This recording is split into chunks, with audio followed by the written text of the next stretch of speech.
The receptionist looked confused when I walked in, not because I wasn't expected, but because I wasn't supposed to exist here.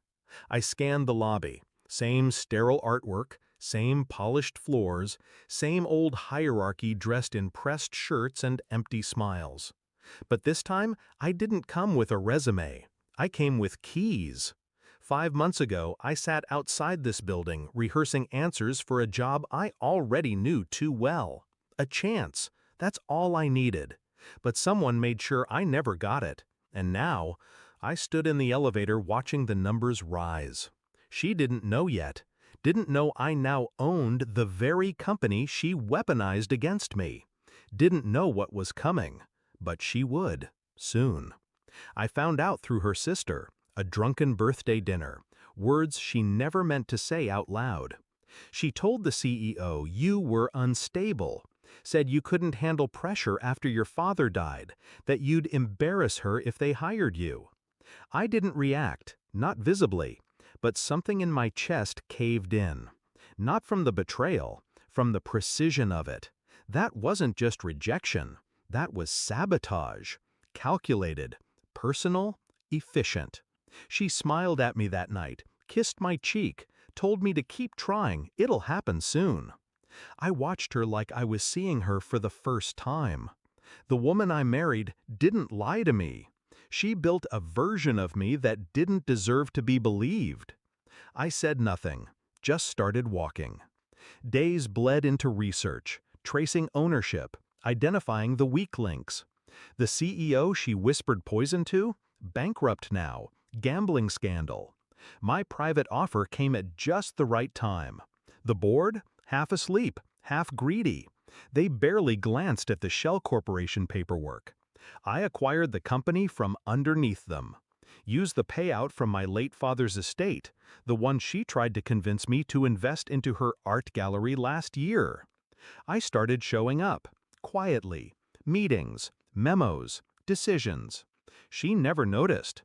Too busy building her social media profile as Chief Strategy Officer's wife. It was fitting.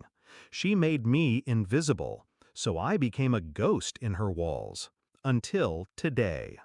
I waited until she was halfway through her morning meeting, pitching new sustainability initiatives to a room of men who stopped listening when she entered.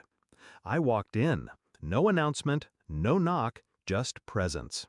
She turned slowly, eyes narrowed, smile plastered. "Can I help?" "Hello, Melanie," I said, calm, precise, surgical. She blinked. "What are you doing here?" The others looked around, uncertain. I held up the signed merger contract and dropped it on the table.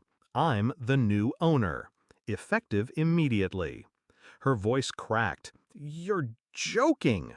I stared at her, long enough for silence to crawl up her throat and choke her next word. She looked down at the paperwork, saw the name of the parent company, the initials, my initials. Realization hit her like a closing elevator door. Fast, steel, unforgiving. The boardroom cleared. She stayed seated. "I didn't mean to." I raised a hand. She stopped. "You said this company doesn't hire failures." "Your image." I nodded. Slow. I know. She looked at me like I'd morphed into something unrecognizable. But I hadn't changed. She just never saw me clearly. I should have. You did. I walked to the head of the table, sat. You just used someone else's mouth to say it. Her voice softened. "So what now?" I looked at her. "Now?" I pulled out a letter. "Your position has been eliminated. Effective immediately." She stared, silent, pale. I slid the termination paperwork across the table. No scandal, no security escort, no headlines.